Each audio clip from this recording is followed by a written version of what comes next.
National Weather Service in Mount Holly, New Jersey has issued a severe thunderstorm warning for southwestern Newcastle County in northern Delaware until 6 p.m.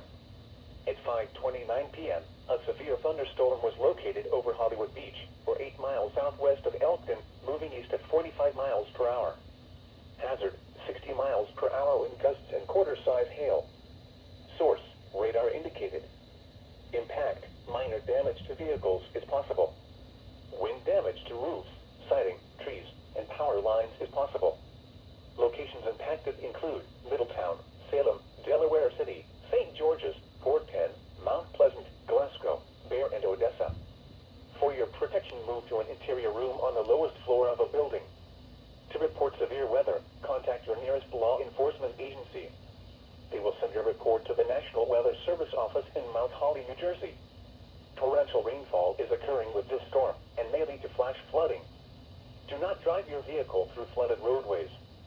Repeating, a severe thunderstorm warning has been issued until 6 p.m. for the following county: Newcastle, Delaware.